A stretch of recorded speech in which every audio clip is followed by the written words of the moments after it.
What's hard? Hey, everybody.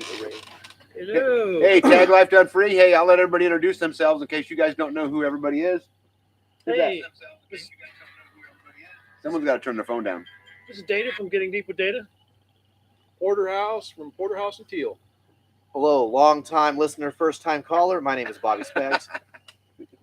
Yeah, hey, guys, I had an idea tonight. So I've got some questions I'm going to read. And we're in beautiful Camden, Tennessee. You probably can't see us behind us. There's a lake right there. And we're all outside on the deck. But so I'm going to offer you guys choice of swag. So sweatshirt, whatever you guys want, to the best question that comes up tonight. Do me a favor, though. Put your questions in caps because I'm going to have to be trying to monitor it. But I did get some sent in. And I thought I would start off with a Scainsborough question because it just absolutely cracked me up. So here's the question. This is for everybody. So if Porterhouse is standing on the corner facing east while smoking a cigar at precisely 8 p.m.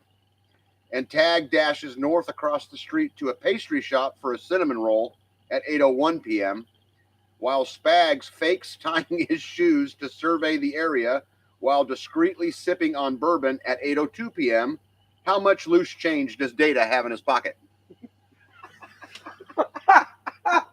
Inquiring minds want to know. Oh, And I do have loose change in my pocket right now. Okay. Here, just to qualify the deal. Okay, so I've got an answer to this, and then we'll let them answer. Okay. So I know Data's wife really, really well, and she gave him $65 in free spending money to take this trip. He stopped and bought a bottle of alcohol for $17.40. That would tell me that there's 60 cents left in his pocket. what a nerd answer. No. Okay. Next guess? Come on, Porterhouse. What you got? I got to guess how much is in your pocket. Yep. What's the over/under? Come on. What do you got? I'm going to go with, just looking at your hand, I'm going to say 75 cents. Pretty good. Pretty good, but no. I'm going to say the answer is we all need more sensitivity training.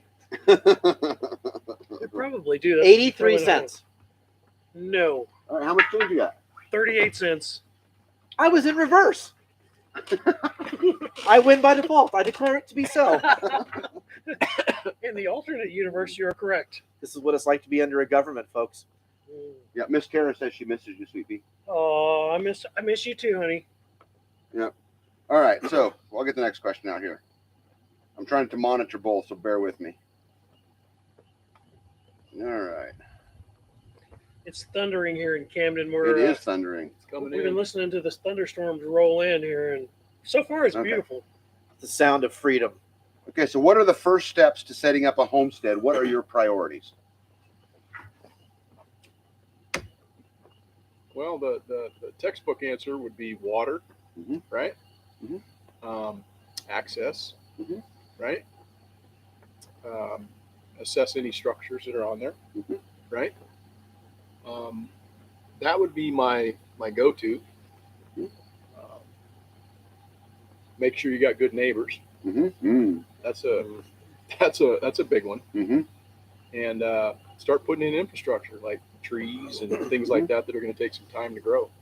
Yeah. That'd be my that'd be where I start. Bobby? Can you grow pot on the property? Make your money. In Build everything else. California, you can. I know. We're in Tennessee. I don't know if you can grow pot here. But Find a way to make the place make you money. yeah. All of those things. Surveying that land, knowing what's on that land, where your assets are around it, Mhm. on it. Mhm. All those things. Those guys hit all the good points. Yeah, I think I'd echo a lot of that. Assets. What assets do you have is big, but I think I would echo what Eric said, which is water, water, water, water, water, water, water. I think it's probably the most important thing. It's what I spent the most amount of attention on my farm for. Yeah. Was water. I think access is big, getting your roads in. Right. I know there's people out there right now building homesteads in the bud. Because they don't have access to get out there. So. Yeah, this is all stuff that I wish I had have thought of a little bit more deeply when I actually bought my property like 20 some years ago. But it was more about just getting land that I thought that I could do something with, and of course, the wife really liked the house, so that was a big driver in the property that we got. But if I had to do it over again, I would definitely be looking at water a lot more seriously. Mm. Yeah. You know, there was a second part to that question, which was, what regrets do you have with building your homesteads? What would you have done differently? It's a good one. Yeah, there's a lot I would have done. You know, a couple of things that I didn't do that I should have done is, you know, like I compartmentalized my living area versus my animal area, and like I looked at it as all separate projects, Yeah. right? And so then I'm trying to have to deal with, just like right now, one of the things I'm dealing with. Okay, so you hatch a bunch of chicks. You know, I got the capacity to hatch 212 chicks every 21 days, but I can't deal with that many. Like I don't have the back end infrastructure. Yeah. I can hatch them all I want, but how do you brood, you know, 212 chicks for 6 weeks? Yeah. In a climate that you can't put them outside. You know, and so I know that B would tell you, you know, putting totes in the kitchen with a whole bunch of chicks is not great. You know, and so I would have actually built something that I could heat with the resources of the house that would have allowed me, you know, to cope with that until they got big enough that I could put them outside. But I think that's references everything. You know, how far do you got to walk to get to the garden? Yeah. Right. Yeah. I mean, all of these crazy things that as you get older, you start thinking about more and more and more and more and more. You know, how far do I got to carry a bucket of water? Right. I mean, just all of these little infrastructure things. I would have spent way more time on, okay, I'm going to be 80. Right. And how do I, you know, water my garden at 80? I mean, I put a faucet right in the middle of the garden. Yeah. Right. But I would have done way more. There's another one, a chicken in the chicken coop. My beautiful bride in dead winter is hauling water from inside the house across the little pasture. You guys know where my chicken coop is, into the chicken coop to water the chickens every single day. I trenched a water line 30 feet from that chicken coop already once. Why I didn't tee it off right there and run a faucet up into the chicken coop, you know, a frost-free faucet that I could use. Yeah. Dummy. Yeah. You know? Yeah. Zone design is a big thing that like I'm learning about and understanding that I didn't incorporate and do a good enough job when I initially set things up. Because I mean, I walk my ass off all day, going from this side of the property to that side, you know. And if I had to set it up a little differently, like you were saying, Tag, it's that's definitely one of those considerations that I overlooked. What about you, Bob? I think if I could do anything over again, it would have been not going cheap at the beginning. When I first started, I didn't have as much spending money as I have now.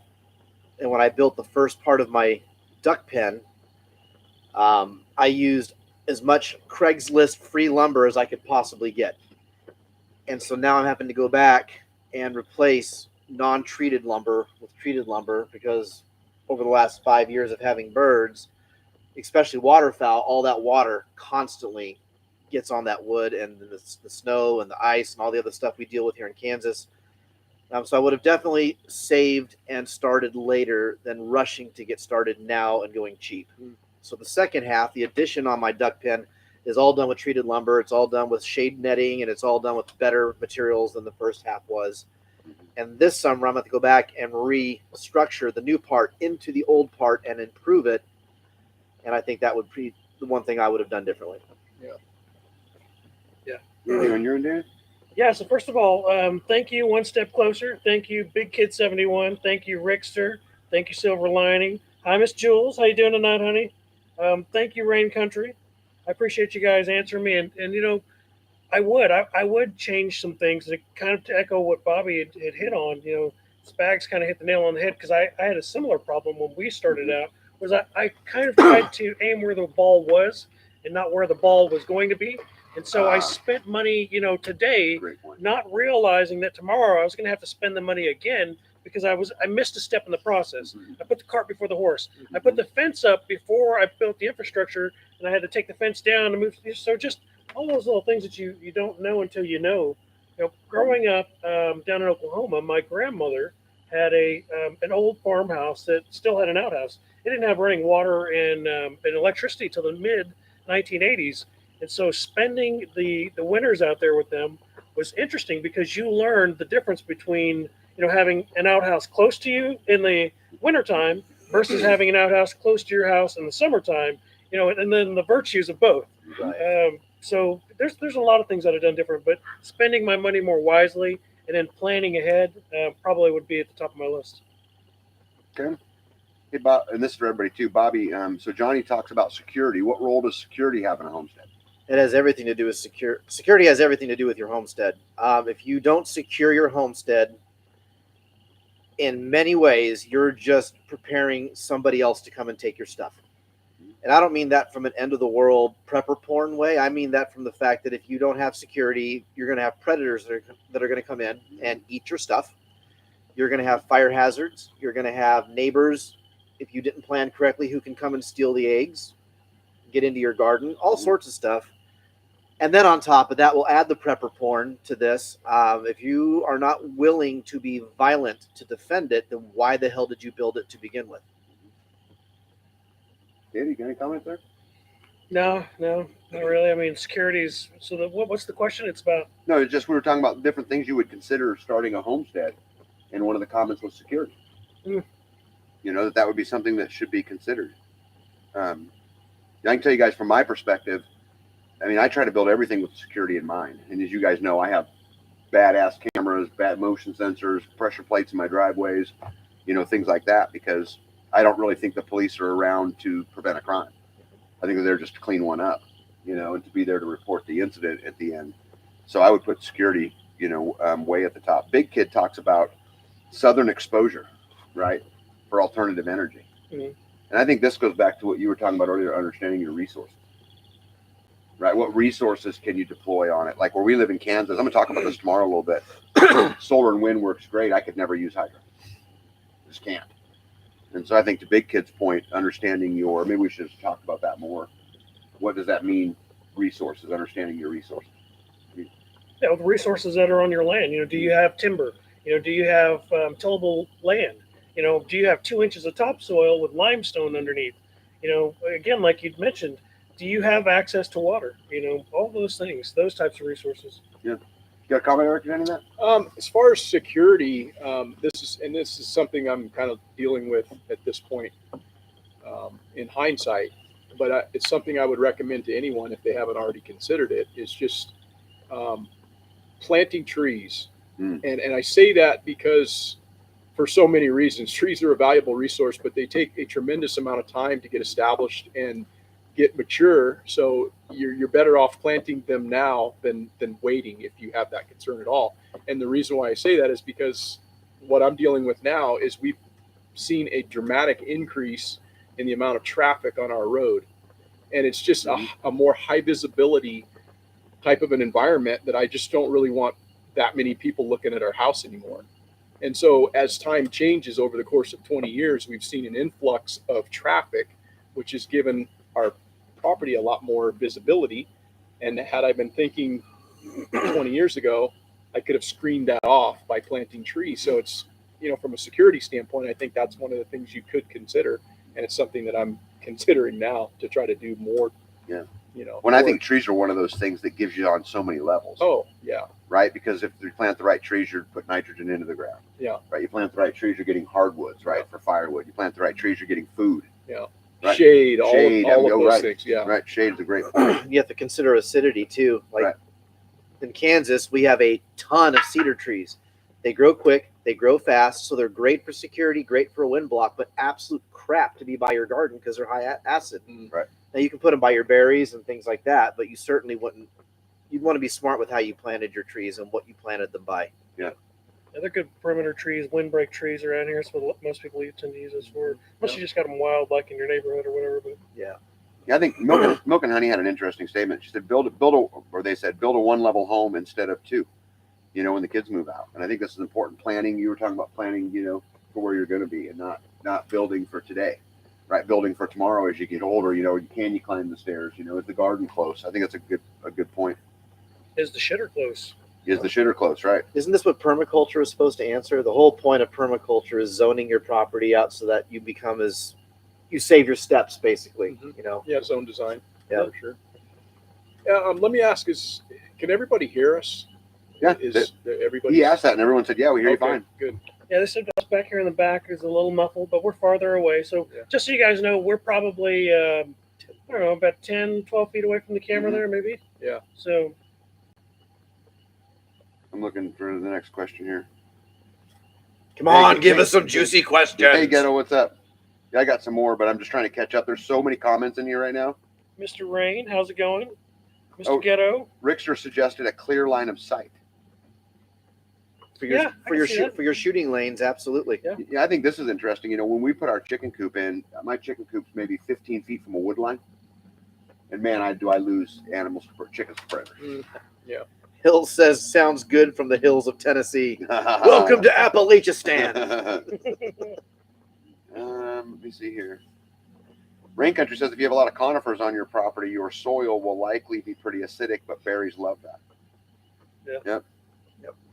If you have cameras, make sure they're on a private network without Wi-Fi. Cameras on Wi-Fi are extremely easy to hack into. Yeah. Any comments on that? 'Cause I got a ton. You know, when I put my system in, it's never been on the internet. We control it all internally. And I have a camera that will hone in on a license plate at 1.5 miles. You know, to where I can read it. It's got face recognition and motion sensing, and I mean, it's really, really badass. None of my stuff is that good, but all my stuff's on an internal system. I have my own dedicated screen and central unit that runs all my cameras. None of it's on Wi-Fi. Hey, Mr. Rain. Hey, guys. By the way, everybody tell Mr. and Mrs. Rain congratulations. They have a new grandbaby. Congratulations! Congratulations. Yep. Children are a blessing. Yeah, Big Kid says cedars also cause apple tree rust, which Yes, they do. they do. Yeah. Sorry, guys. I'm just scrolling through. There's a lot Speaking of talking. apple tree or apple rust, does anybody know, since apples and pears are related, do cedar trees cause apple rust on pear trees? I've always wondered that, and I've just never looked it up when I'm wondering it. I've never experienced cedar rust on a pear. Anybody else? You guys? Any of you guys? Not on a pear. I've seen it on my apples, but Yeah. my pears are still small. We got a couple of pears last year off the trees, but they're still young, and they tasted just fine. There was no rust on them, but we've had them on the apples. I've always wondered that. One Step Closer says Osage Orange or Black Locust.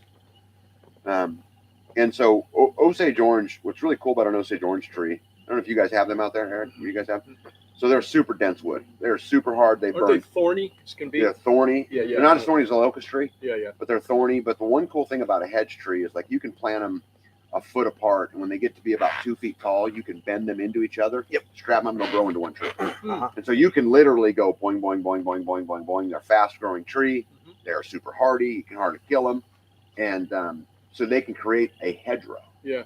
You know, a lot in the old days they used to use them for pig corrals, Uh-huh. because once they grew up, the pigs couldn't get through them because they would get so, you know, entertained. The black locust is an interesting tree, and I know a lot about a black locust. I think it's fascinating that they only grow when they get their ass kicked. Mm-hmm. Like, you can't just plant a seed. Right, they're reactionary. Yeah, you got to boil them. You got to kick their ass. And a lot of the farmers where we live hate them because when they grow up in the thorns, they're popping tires all the time because they're really thorny.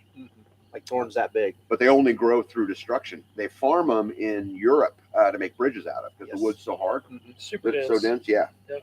So, I mean, I think I would say to One Step Closer, both. Thanks, Jeannie. Yeah. Right? It's rot resistant too. Yes. Yeah. And the older they get, they almost just petrify. Yeah. You know, a lot of people use Osage Orange. I know a few guys in Kansas, back where we're from, they'll make walking sticks and then beat sticks out of them because they're so thick and hard and they Yeah. swing so good. Yep. You see, trees are bittersweet, nice for aerial concealment and resource, but bad for windfall and shaded gardens. Thank you, Silver Lining. Let me see here. Drummond's Live says, I would like to know everyone's definition of homestead. Like, is there a minimal amount of land or livestock? Or if someone has an outside income, what qualifies? Great question. Bob, you want to start? I think in today's world of the ever-evolving concept of homesteading that there is no one definition anymore. Mhm. You know, 100 years ago, 200 years ago, it was easy to define. You either lived in a city or you were a homesteader, and there was literally no in-between. Today, you have folks in urban environments learning to do rooftop gardens, balcony gardens, the topsy-turvy, upside-down, hanging tomatoes stuff, whatever, little herb gardens, and then maybe they have a couple of chickens on their roof. You have guys like me who live on an acre. I only have a 1 acre parcel, but I've got a huge garden. I just doubled the size of my garden this year. I have a duck pen. I've got fruit trees all on 1 acre, and I have an outside job. And then you have guys who do it as a living. we know some folks like that too who do it for a living. They don't have outside income. They literally farm, they raise animals, they hustle all day long to sell their stuff in different marketplaces. I don't know that you can narrow it down that much anymore. I think as long as you're trying to get more free every day and you're adding a little bit every year, every month, every week, and you're constantly moving forward, I think you have every right to call yourself a homesteader. Eric, what do you think? Yeah, I think it's more of a mindset. I agree and echo what Bobby said, but I think it's more of a mindset than a specific definition. The mindset is are you somebody who's trying to become a little bit more self-reliant as it relates to producing your own food, as it relates to all of those things that we talk about on these channels. And yeah, I don't think that there's a specific definition any longer. I would agree with what Bobby said wholeheartedly. Data? Yeah, no, these guys are killing it. So the lines are so blurred anymore. I spend a lot of time watching the guerrilla gardener type videos, or the people that are doing like city prepping type stuff or urban prepping type stuff. Because again, I think more and more people, they've been pushed into the cities and into this like food desert, for lack of a better term. I think that's what they call it. Yeah. And into these types of environments where they're you see the memes now of people that are like, why do you guys have to go kill your food, your animals? Why don't you just go to the grocery store and buy it like normal people? I mean, but that's what people have, that's where we're at now as a society because of that type of mentality. So yeah, I don't think that that really matters so much anymore. Yeah, I think my answer would be, this is why we named freesteading. I mean, this is the whole point to it, because it wasn't supposed to be about you have to have 5 acres or 10 acres or 20 acres or 30 acres. You have to be, it's about chasing freedom. And I think as long as you're doing that, then if you want to define it as a homestead, then define it as a homestead. I consider myself a freesteader, right? Because my attention's gone to being from off grid to being off matrix, right? I'm really trying to chase that goal, not so much. So I think it's a mindset, kind of like the guy said. Terminator said 100 acres, and it is complete mixed brush with every type of trees. There is a big marsh with a fresh running water year round. Do you think that this land is visible? I think that's interesting because that brings up the topic, do you try to hide in the woods, right? Or do you create this big openness to make it defendable? Because you got to pick one of them, right? Yeah, it's kind of hard to have both. Yeah, what do you think? Which one's better? I like the defendable part myself personally. If I had to choose between the two, that's probably the path I'd take. I don't have that set up now, but ideally, if I could, that's what I'd build. Bobby, what do you think? Depends. If everything depends. Well, I'll define that. Where I currently live, if you are the homestead, other people are bugging out too, then you have to prepare in such a way where your defenses are a group-based defense, right? So you can have more line of sight, more open area, because you're going to have more people to help defend a piece of property. If you are bugging in and don't have a group, you're probably going to want more cover and concealment because you can only look in so many directions. So you're going to have to balance, when things go down, how big is my group or my family, for that matter, versus how many of us to how much acreage to, what can be realistically defended. I think that there's actually probably a very weird formula there that would be the right answer depending on your circumstances. By the way, when's your birthday, Spag? The 27th. Happy birthday, Spag. Yes, thank you, Tara. I saw you, and I think who else? One of the homestead. Jeannie Mankey's in there saying happy birthday. You got all kinds of people in there. Oh my God! Thank you for the birthday wishes. Yes. Johnny says Osage is the highest BTU for firewood. Correct. Yeah. Hill Mills Homestead says plant your orchard first. Plant walnut trees on your grandchildren's benefit and plant popular trees for your lifetime use. Yep. I think back to the tree thing. I agree with the trees. We planted 80 fruit trees when B and I first moved in, and they're 8 feet tall.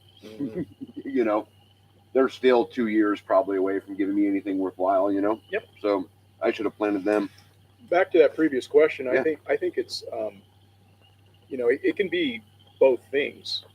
You can still have plenty of cover and still have the visibility lanes as your people would want to have, correct? Mhm. I mean, that I would side for not wanting to have a property that's completely open and visible, have the perimeter secure Mhm. to the extent that people aren't necessarily seeing what you have, but Mhm. you still within that perimeter have all of your shooting lanes if that's Mhm. what you're so for going for. But I think it can be a combination of the two things there, Mhm.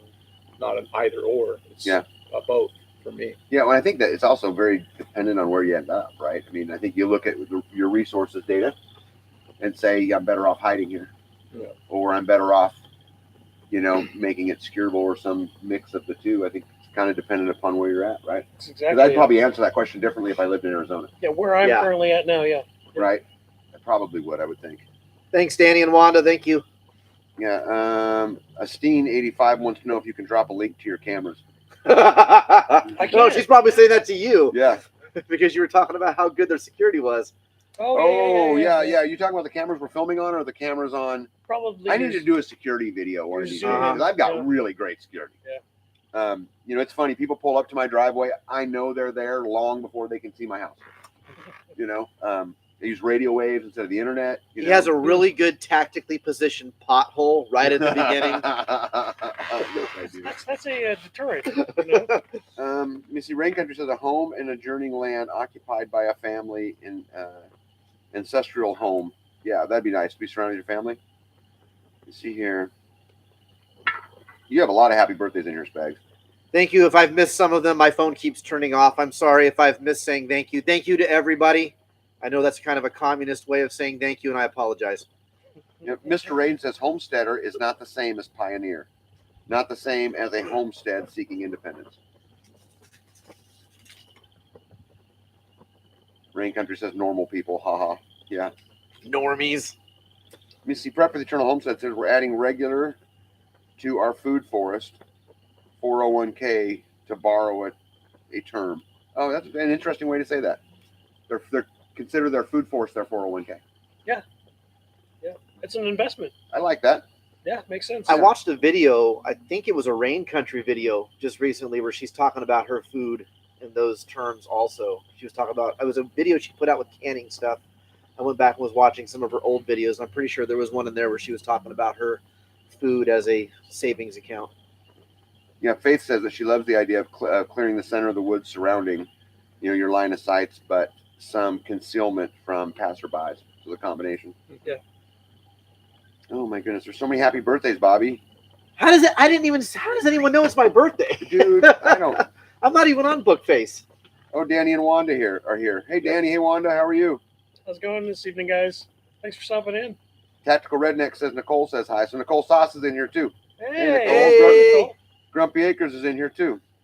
Hey, Grumpy. Hey, speaking of Grumpy Acres, Yes. for all of you coming to the Self-Reliance Festival in Tennessee, make sure you go up to the Grumpy Acres booth and spend as much money as your budget will allow, because EMP Shield is going to give away a free unit to whoever spends the most money. And you have to let Yoda know how much you're spending if one of the other people take your order, because she's responsible to keep account of who spent what. And in fact, that's part of the deal. You have to tell Yoda, otherwise you don't qualify. Right, and you have to take an obnoxious selfie with Yoda and post it on the thread that I put on their account on Freesteading. Oh my goodness. I got you. I'm going to help you make money. Yeah, for those of you guys who aren't following, we played a game on the way when we were driving down here for 9 hours with Grumpy Acres and Hacks for the Homestead, sending videos back and forth, and it got silly pretty quick, but it was good. Hippocrates says tree cover or open spaces as a part of a defensibility. Consider Vietnam and Afghanistan decent examples of each, and both were able to withstand the U.S. military. Oh, Jules says she's blaming you for the birthday wishes. What did you do, Data? What did you do? Oh, how dare you! Oh, where is it? I didn't bring it. Oh, man. Hey, Johnny says that the Federal Reserve is going to own all the mortgages anyway from the bank collapse. Yep. Wouldn't surprise me. So I think this is an interesting thing to bring up. We talked about earlier, Houlihan was talking about, what are some of the things you do right away? And I think doing it without a lot of debt's a big one. Yes. right? As Right. little as possible. As Yeah. little as you can get away with it, because for exactly this reason. You get a mortgage, you take it out, you're paying it on time, you're doing exactly what you're supposed to be doing, and then they are going to, and I'm not going to totally spin, so you don't have to tell me to be quiet. Then they're going to spin this digital dollar thing, and as they mentioned just a couple weeks ago, and I did this on a video, they came out and said that they had to protect the digital dollar from the banks, so they made the banks the bad guy. Yep. In that very article, they made the banks the bad guy. So if the banks do collapse and they rush in to take it over to protect that digital dollar, you could be collateral damage by having that mortgage. Will be, not could be, will be. Will be. Bobby, what do you think of that? Yeah, 100% agree. I think that since 1913, we have seen a steady march towards the centralizing and ownership of everything. And it's not even the government pariah. The Federal Reserve is technically a private bank. It's a series of private European and American banks that work together. This is why centralization is bad no matter what. It doesn't even have to be from the government perspective. This is why you have to learn to diversify in a way where you remove your wealth from the central systems. And this is why one of the things Tag said to me when I first met him years ago was be money poor, asset rich. And he's absolutely correct. And look, man, if the banks want to collapse and they want to take my money, great. Enjoy the little bit of money in my bank account. But what's in my basement is completely different. Yeah, I think this is interesting. We're getting more questions on this. And there's a direct question. What if the banking system does collapse? What happens to the mortgage? Anybody else have any ideas? Yes. Because I could ramble on this forever. I guarantee you that this is the post-2000 era. Everything is on a backed up database. Everything you do that has a digital footprint is on record on separate servers inside Cheyenne Mountain or Black Rock or Raven Rock or whatever. There is no such thing anymore as the system going back to zero. It will never be erased. We got to move the camera out from underneath the rain. Is it raining? Yeah. It's starting to, yeah. I didn't feel a drop. It will never be erased. It Eric, will you always got a be thought on away this from whole the banking trace. thing? I'm gonna Not move really. stuff back. You guys keep talking. To be honest, I don't have much of an That's fine. opinion on it, other than to say that I do agree that I think being debt free is one of your best assets. Yeah. Not being beholden to Yeah. those that are going to hold that over your head. Yeah. And that's a tough place to be in today's society where everything is pumped out there for people to consume. It's a consumer's world. So that's like the answer as far as I'm concerned. And then coming up with alternatives for us to be able to do business with one another. That's the other alternative, but we have to be willing to engage in that regard. It's more than just talking about it. We have to actually physically go and support those people within our network and our community. So that's the answer I can see, but there's nothing we can do to stop it because it's the template has been laid. So what I think about it doesn't mean jack shit because it's going to happen. Yep. What do we do about it? That's the answer. And so that's what we all collectively, in the freesteading, in the self-reliant community, need to kind of come up with a solution, because the solution is the answer. It's not asking the question. Yeah. Because it's already going to happen. So let's take this question a little bit further. So what happens? So let's say that the bank system does collapse and they make it collapse or whatever it is in order to bring in the digital dollar. What does the federal government owning the mortgages mean? What does that actually mean to the homeowner? The federal government or the Federal Reserve? Either one, whoever ends up picking up the asset, right? Because if the banks fail, that's what's going to happen. It's going to be just like it was in World War II. In World War II, for the war effort, the federal government laid claim to everything: rubber, copper, silver, gold, all these things. And it didn't matter if you legally owned it, they could legally take it. And that's exactly what it means, is to become solvent, they will claim everything. They already do. It's called a loyal title. It's why if no one owns a parcel of land, it's not unowned. The government instantly owns it by default. It's called a loyal title. It already exists. And if the Federal Reserve or the federal government come in and claim a right to your stuff in a further way than they already do, it means you don't own it. Sorry, guys, we're moving the camera to get it out of the rain.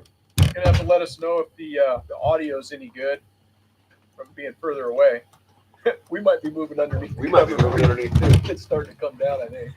We have a pop-up in the van. No, we can just go underneath that cover over there if we need to. Yeah. Yeah. Well, I think that this is such an interesting point, guys, because I mean, what I see it means is that if the feds, whoever you want to put the feds is, if they control the mortgage, then what that means is they have stroke over you. And when they have stroke over you, they can apply the, the ESG, environmental, social, and governance score process, which is here, guys. It is here today. And if they apply that, what they can say is, hey, Eric, I don't think that, you are properly using your carbons, or you're using too much carbons, therefore you're going to pay a higher interest rate. And they can begin to do some of those kind of things. So I think it's catastrophic. I mean, they literally will pick the winners and losers, and the people who will, bend to that will, the people who will comply in that particular case, right? They're going to get the easy road, and so I look at this as really the transference of wealth. Yes. Right? They're taking from, people who've worked their whole lives, who have built these businesses, who want the government out of their business, and they're going to apply that to the LBGQT thing. They're going to apply that to social governance. They're going to apply this to carbon issues and global warming, and they're going to pick winners and losers, not based upon success or hard work, but by compliance. And I think this is a super dangerous road to be in. Yeah. I mean, do you feel as though, I don't know, I see so much compliance from the general public. Yeah. And here's a perfect example. When we flew a year ago, we flew to Iowa to see my daughter, and I went through 4 airports, and I probably saw 15 people out of thousands that weren't wearing a mask. Yeah. I was one of them. My wife was the other. Yeah. And today, that was essentially reversed. But what struck me was that all of those people that I saw today were the same people that were wearing a mask a year ago. Yeah. And you know what? Nobody said shit to me the entire time, except one flight attendant said, you need to put your mask on. I put it up, then I pulled it down as soon as she walked away, and nobody said shit to me the entire time. Yeah. And so it's astounding to me, because people are just compliant. They don't want to buck the system. Right. They don't want to fight back. And so it makes me ask the question, what are people going to do with regard to this monetary thing? Are they just going to fall in line? You've got stroke over me. Yeah, exactly.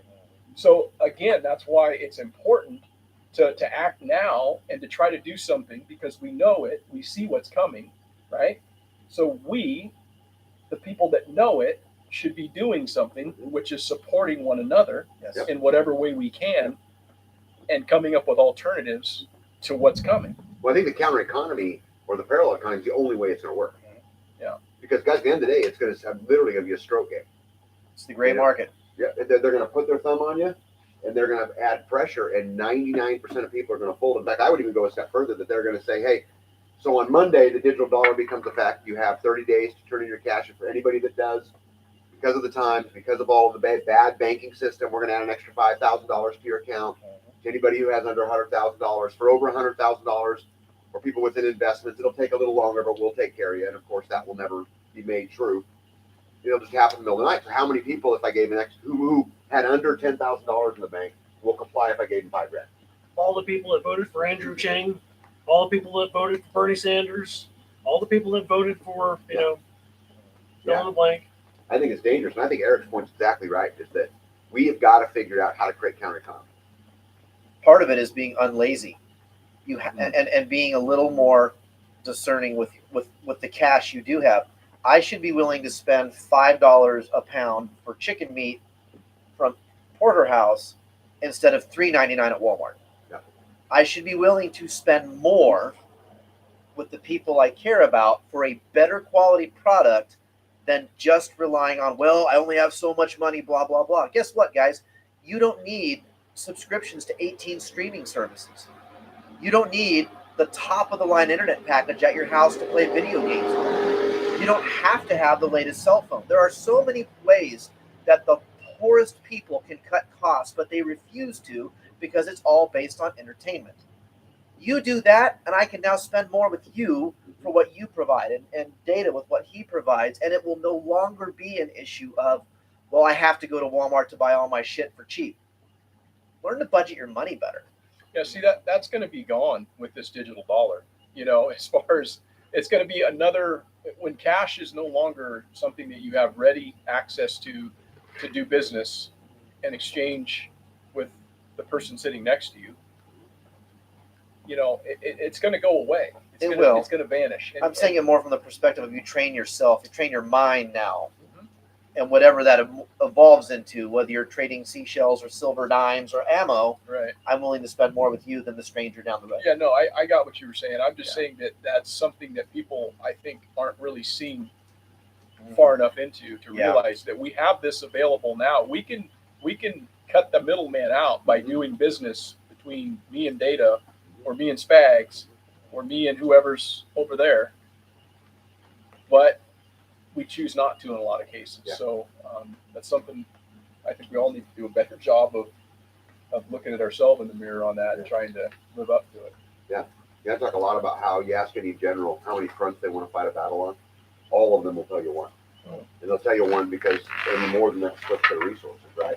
Yeah. Because I think another important part of this is get as self-reliant as you can, right? Produce, if you can produce your own power, produce it. If you can produce your own water, produce it. If you can, all of these things make it to where I have to go outside less and less and less and less, which means my community can pick up a bigger and bigger share of that, right? And so I get myself all whittled down to the digital dollar I only have to use to buy oil filters for the skid loader, and I only have to use it for these minor, things. Uncle Bodie wanted to ask, what challenges did the wives have, if any, in the transition to homesteading, freesteading, and how did you all overcome it? Great question, Bodie. Time and patience and lots of empty promises. No. It's not, I'm like, well, sort of. Yes, honey, I'll build you that next weekend. No. Pretty much giving her what she wanted. If she wanted a chicken coop, she got a chicken coop. If she wanted raised garden beds, she got raised garden beds. My wife thought I was crazy in the beginning. In the transitional phases, we started out, like most of these people, kind of panicking, looking for some way to protect ourselves should the zombies attack. And eventually transitioned into, well, that was dumb. How do we feed ourselves? How do we purify water? How do we put up enough food to make it through a winter? And now we're on the backside of that. And we're like, man, if only I would have known all these things 20 years ago. How much farther along would I be? Eric, what do you think? Yeah, I'm still thinking about that one. Once you Bobby? pass. Every decision in life is an economic decision. You've heard me say that before. A million times. And this is a perfect example of how that is a true statement. It is the ebb and flow between spouses, and you hit it on the head. If I want to homestead, if I want to prep, whatever word you want to use, and I just unilaterally start making decisions, I'm going to alienate my closest ally. Yeah. So if she wants a chicken coop, you give her a chicken coop. That's exactly the right answer. Yeah, I think we're going to have to move undercover here. All right, We got guys, fire and water. We're going to turn the fire off, guys. guys, give us 1 second. We're gonna have to move. It's about to pour rain, so we're gonna move inside. That was a great time to go smoke a cigarette, use the bathroom, or pour another whiskey. Everybody take a 5. Intermission. No We're all going problem. to sit on that Yeah. now. We'll just move 15 feet inside and we're good to go. Hold this up. Right.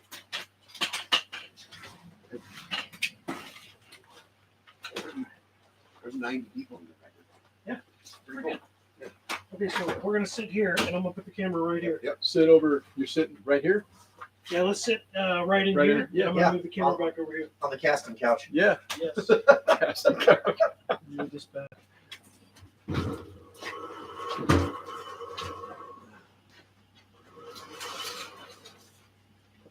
Eric's good. Yeah. Oh, no, I'm good. All right, I'll be right back. Yep.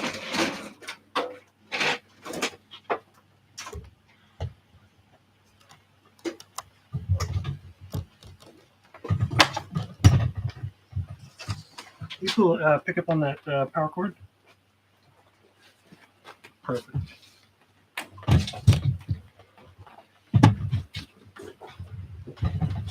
Here, I'm right Still here. plugged in? Yeah, I Okay. think so.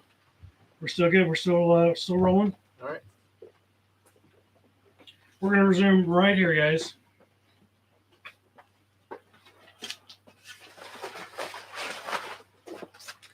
Oh, yeah.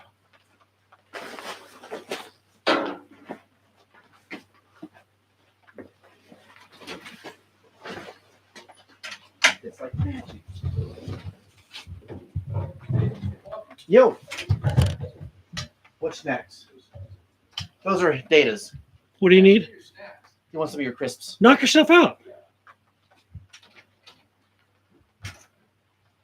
We can still see fire.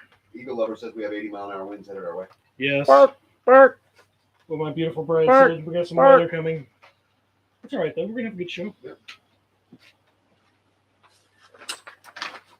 Will you take these chairs and put them out of the rain? Yep. We're going to need these tomorrow.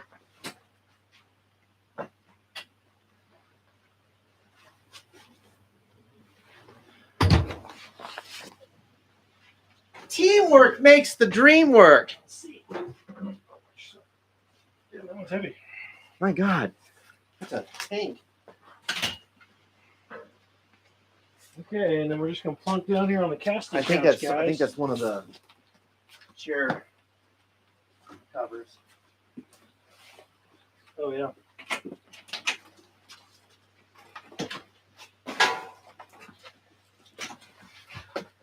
Okay. This is now Preppers After Dark. Things are about to get a lot more intimate.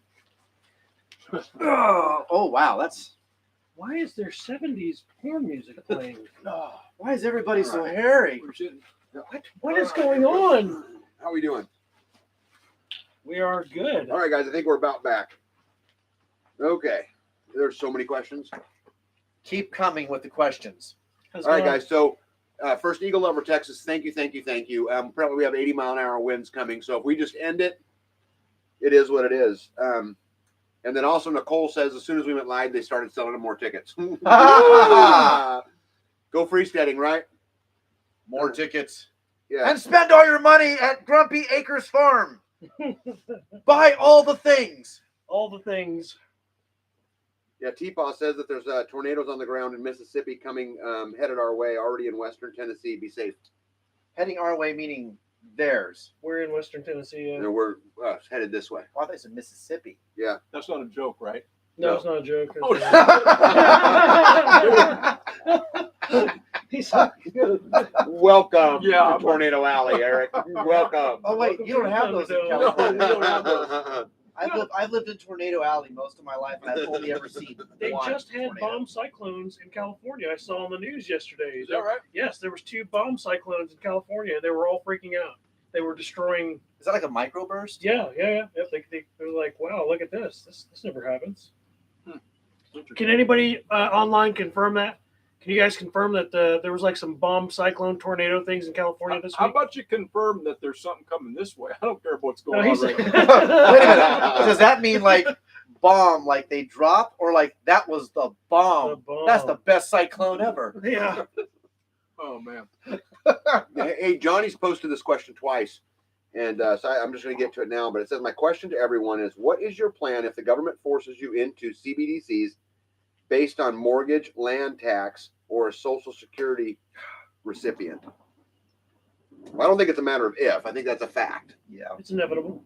You know? I think you have to enact camouflage. Unless you are 100% able to go dark, you have to have some minor Yes. footprint. Yes. Yeah, I think I agree. I think you're going to have to play the game some, but I think the art is to limit those fronts. Yes. Get the fronts down as minimal as you can. Yep. Now, because not everybody has the resources to go pay a mortgage off. Well, if you can't pay the mortgage off, don't pay the mortgage off. What can you do? What can you pay out? What can you pay off, or what can you build? Right? Can you produce? Can you have some chickens?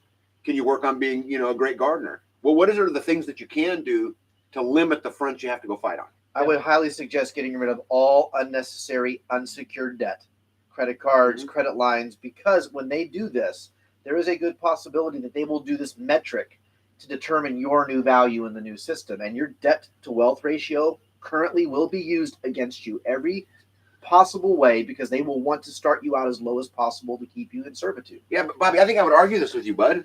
I think I would. I think that you'd be better off if this all happened this way. You'd be better off with unsecured than you would secured. Well, yes, between Because the if you had two, unsecured debt, there are Yes. still laws out there that you can file bankruptcy on. You can do other things. current which give- law. Current law. Mhm. But it's unsecured. It's not pinned against your Right. property or your resources. What I mean by that is they're smaller. I can pay off a $3,000 credit card debt easier than a $50,000 remaining balance on my house. So I refer to unsecured because it's generally a much smaller debt. Get rid of all your little ones and then start tackling the big ones with that leftover money.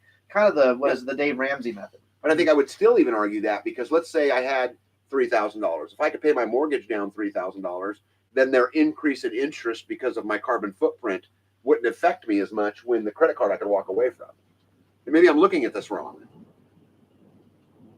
I think if you I can't even believe I'm saying I these know, words, right? I think if you have 7 levels of debt and Okay. you can get rid of these 2 in 1 week, you do it. And then you use the money you would have paid for that towards that your home loan. But you have to do it strategically, because they will use any debt against you. And when this happens, secured versus unsecured becomes meaningless. Debt is debt. And if you owe debt in a new banking system and they can use that as a thumb over you, they will. So get rid of the little ones you can get rid of right now. Yeah, let's ask the normal guys. What do you guys think? Well, I want to know, do you think that when this happens, when the collapse happens, because it's inevitable, Mhm. they're not in any way looking to try to stem that. Mhm. They're just keep making it worse. Mhm. So when that happens, do you think it'll be somewhat similar to the way that it was when Bretton Woods happened? Mhm. Do you think that there'll be this big bringing everyone in from all the different countries, and hey, this is how things are going to be, and because it's all tied to the dollar. That's still the currency for the world, is the dollar. So you foresee it in that? Yes, sense. because this is really about the Great Reset. Mm-hmm. This is really about the one world government and the one world control. So I think that's absolutely correct. Yeah, there's a reason why you have a social security number.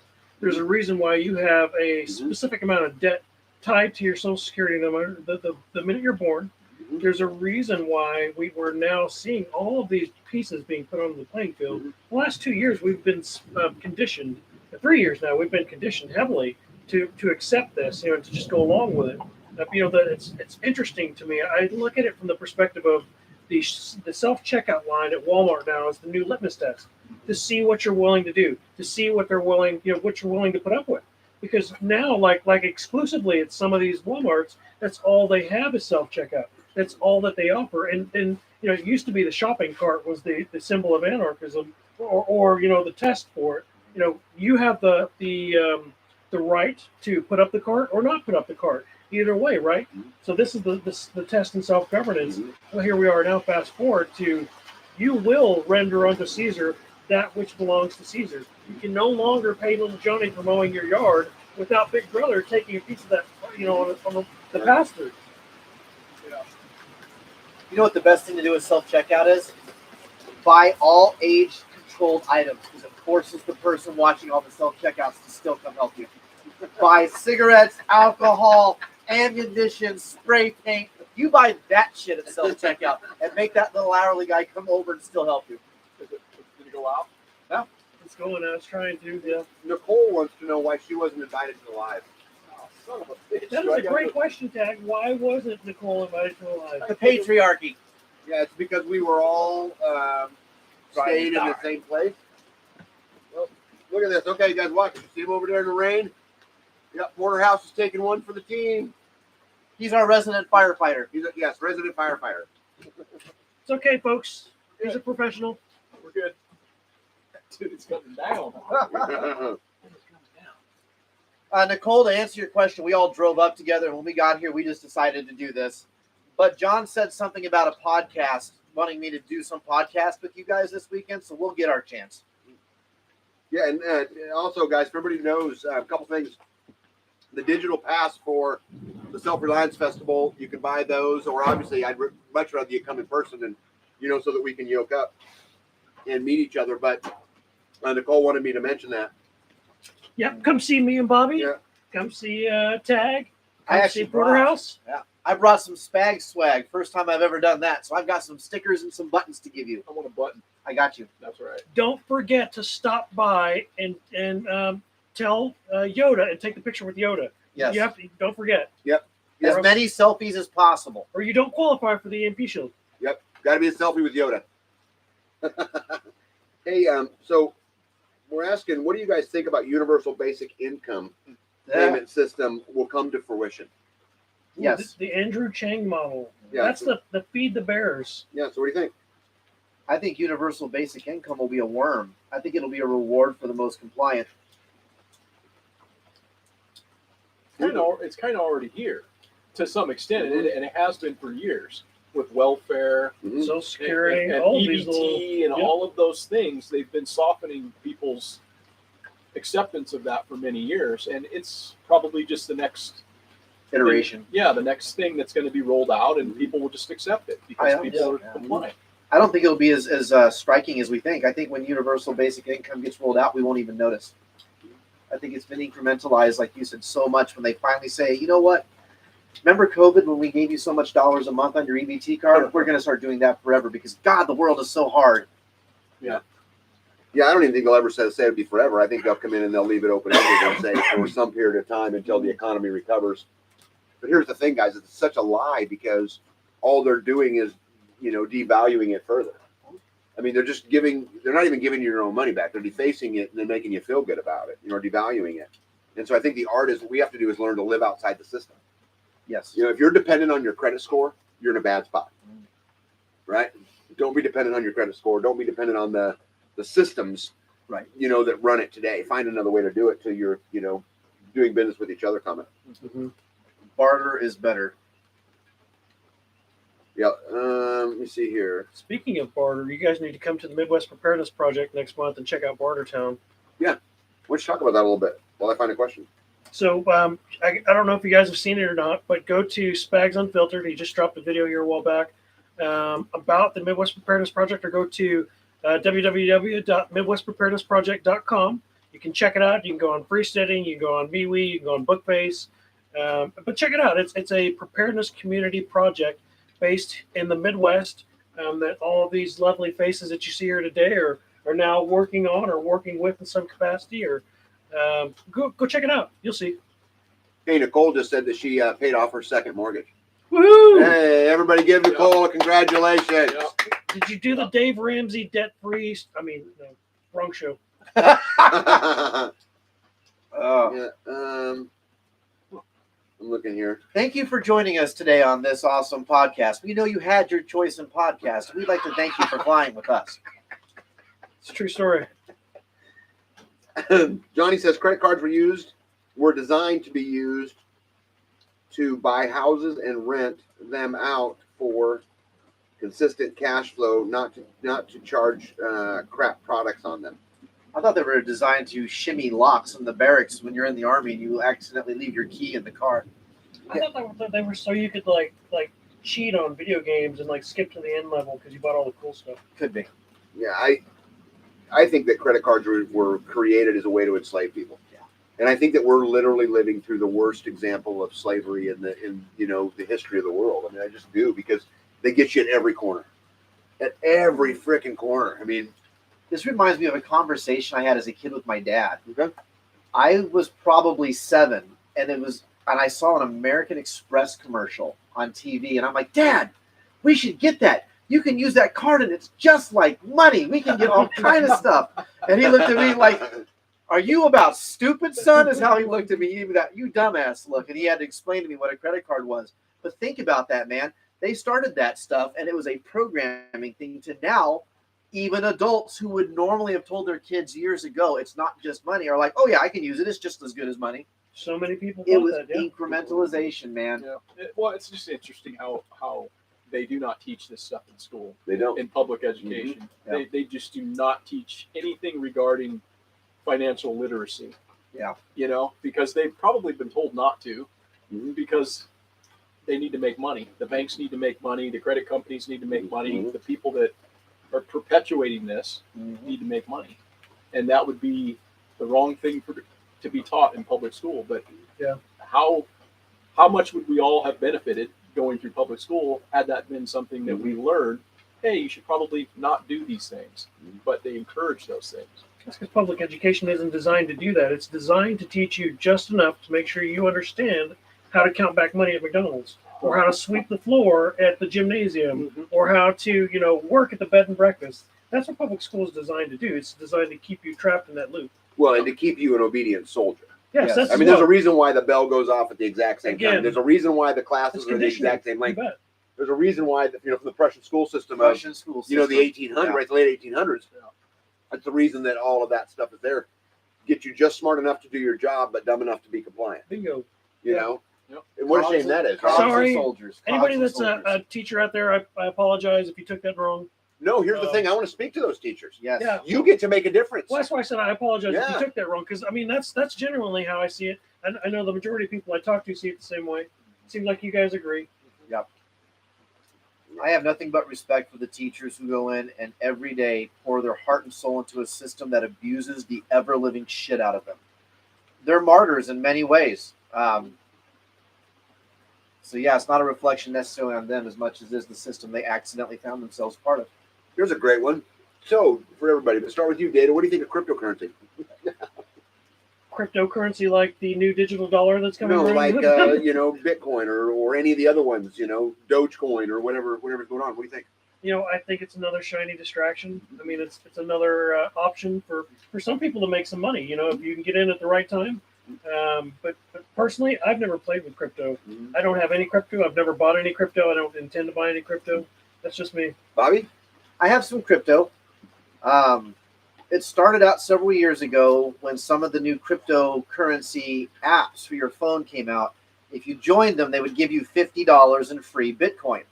That tells you how fake it is to begin with, but that's beside the point. So I signed up to get my free Bitcoin.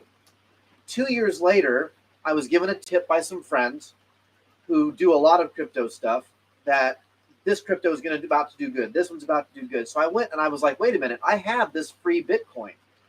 In those 2 years, my $50 turned into $250 worth of Bitcoin because it had gone up. So I took that and converted it into other cryptos and I just let it ride. I don't spend real money on crypto, not very often. I've spent maybe $50 on XRP back when that was a big thing. But everything I have in crypto came from the free crypto I was given just to sign up for these apps. Yeah. Cryptocurrency is not the salvation of the world. I think Bitcoin had its chance to be a good thing, but I think Bitcoin was honestly thrown upon us to get us used to digital currency. So if you can make some money at crypto, by all means, make your money. I'm a capitalist, man. Make as much money as you can and turn it into assets on your property. But please don't look at crypto as the salvation. It will never be decentralized. It will never be something that will be outside of the realm of the Federal Reserve. And that's been proven time and time again with these apps. What do you think? Yeah, I've got a few thousand in crypto, but mostly just to become literate at it, to not basically put my thumb and say it's not going to be worth anything. I want to make sure that if in fact there is the ability for me to use that as an off ramp, as a way to spend money with people, I want to have the ability to do that, and that's primarily why I have it. It's not something that I have because I think I need to go all in on it by any stretch of the imagination. I don't go all in on any of my financial, holdings, but I think it's not wise for me to not look at it as a potential option. So that's kind of where I'm at with crypto. Yeah, I think I would just add that there is zero chance the federal government gives up the power of the purse. Yeah. Right. Zero. So you can fill in all the rest of the blanks you want to fill in. Right. It is not going to happen. You can play along with it. They'll let people make money and all that. But if it becomes a real threat, it's done. And if you make money at it, at the end of the day, when they introduce CBDC, it won't matter. It's still going to get converted over. Yeah.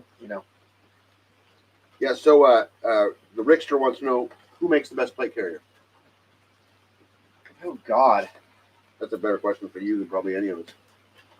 I honestly am not a huge plate carrier nerd. This is going to sound callous, but I did my time in the Army, so I feel like I can be callous about it. The whole concept of armoring up for the average homesteader and prepper is kind of silly. Unless you plan to go to combat, get what you can afford. A Voodoo plate carrier for the average person is just fucking fine. A Fox plate carrier is fine. Black Hawk, whatever. You don't have to buy the best stuff on the market unless you foresee yourself being in a combat role all the time. I wore an Interceptor in Iraq, and that's a cheaply made vest that costs a lot of money, and it did not fall apart on me, and I wore that shit every day. But for the most part, the armies of World War II and World War I weren't armored, and they won wars. Today, we armor everybody up and we turn them into these slow moving little targets that are designed to absorb the impact of combat versus being fast to get through the violence of combat. And I kind of have a love-hate relationship with body armor. I think it's necessary that you probably have some, but I don't mentally masturbate about which one's better. Yeah, I think the other side is, to Eric's point, is that we've got to learn to do business with each other. And we have a great resource in John from Special Operations Equipment, who makes piles and piles and piles and piles of tactical gear. I should get mine on. Oh, you want to? Yeah, I've got it. Okay, so Spags is going to demo one from John at SOE, but I really think the answer is to this question is what's comfortable for you, Yes. right? First and foremost. And ounces is pounds and pounds is pain, especially as we're getting older. Yeah. I don't want to carry something big and heavy for a long time.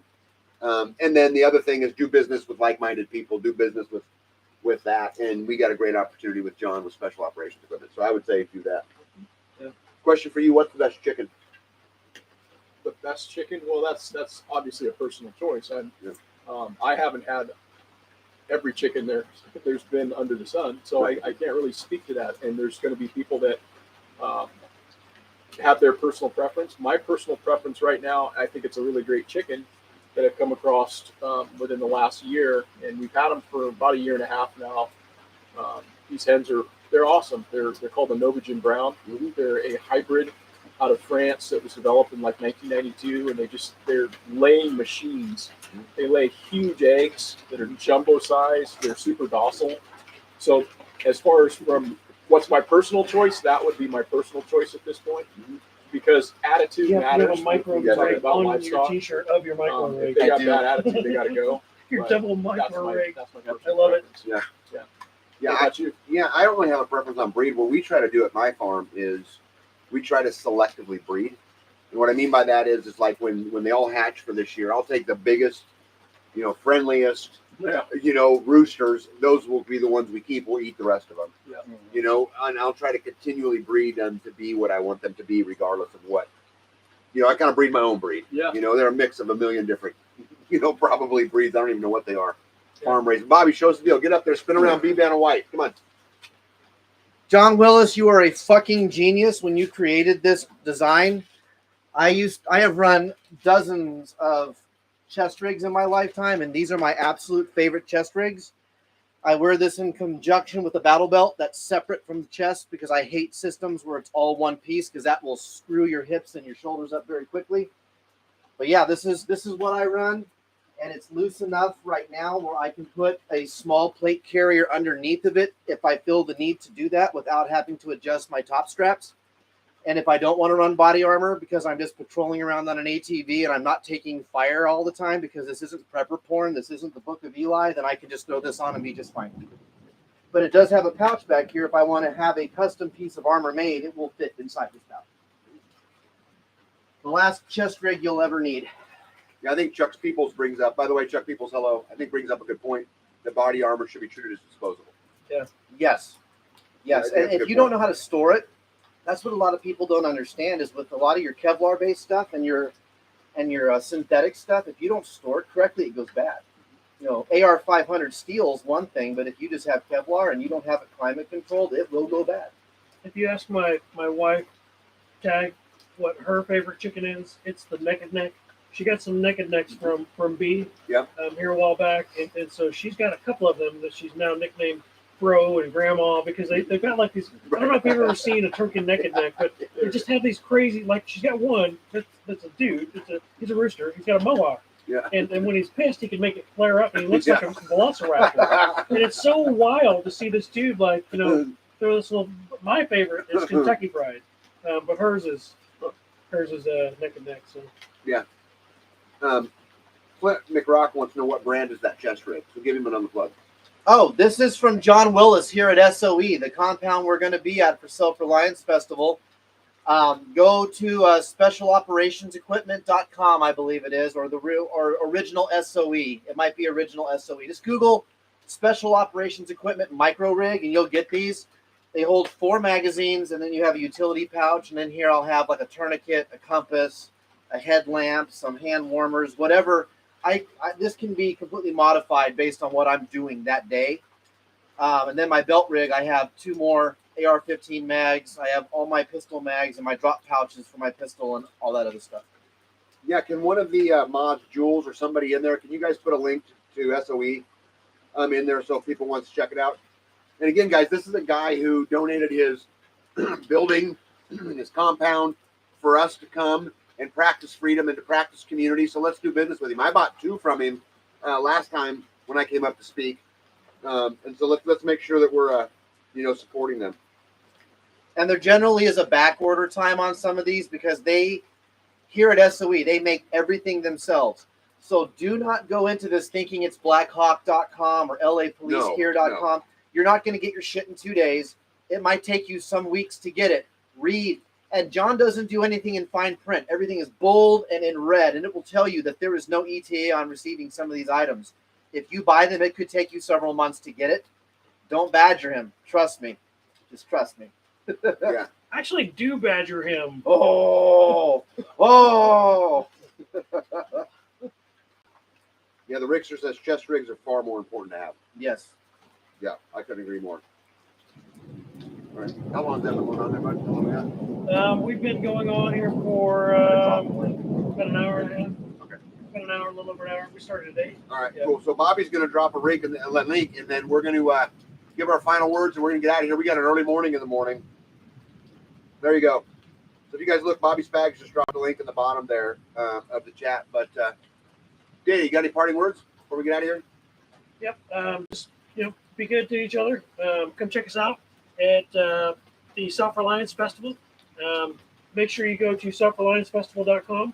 If you can't be here in person, you can sign up for the online stuff. Yep. Right? Or if you haven't already, hit your thumbs up button, like this video. Make sure you go check out Porterhouse and Teal. Make sure you go check out my homie Spags at Spags Unfiltered. And that's it for me. Yeah, Spags, what you got? Make sure you go by Grumpy Acres Farms booth and purchase as much of their freeze-dried foods and root stimulator and male goat milk as possible. Ask for the male goat milking demonstration video. EMP Shield is going to donate a free unit to whoever spends the most money. You have to take a selfie with Yoda. Interrupt business to take the selfie. Get creative with the selfie. Get your family. Find a small Filipino family of 14 and take a selfie. And we'll get you an EMP Shield. You got anything, bud? Yeah, just thanks for showing up in the chat. This has been fun. It's been good hanging out with these guys. This is the first time I've actually got to meet Spags in person and Data in person. Yeah. But I met Tag here back in October when I showed up here, and we were both at Self-Reliance back then. And anybody in the area, come on by, and we'd love to chat with you. We'd love to meet you. It'll be tomorrow and Sunday at Special Operations Equipment. And yeah, that's about all I got. Yeah, I think my parting words is, guys, remember, with community, everything is possible. And this is why we do all of the things we do, why we spend our own money to come to these places. And, the speakers are fine and the vendors are fine. And I'm thankful that they're willing to donate their energy capital to come down. But the truth is, this is all about community. So yoke up, whether it's at the Self-Reliance Festival or it's your next door neighbor. Hold the line, don't give an inch. Out. By our powers combined, we are Community Planet. At Mr. Rain, I wouldn't know. You'd have to ask Grumpy to get that answer. Premium, ungraded goat milk. Mr. Rain asked, does male goat milk look like lemonade? I don't know. I'm not an expert I on would such think things. it's a little creamier. It's getting out of control. I'm going to bed. Good night, all. See you guys. See ya.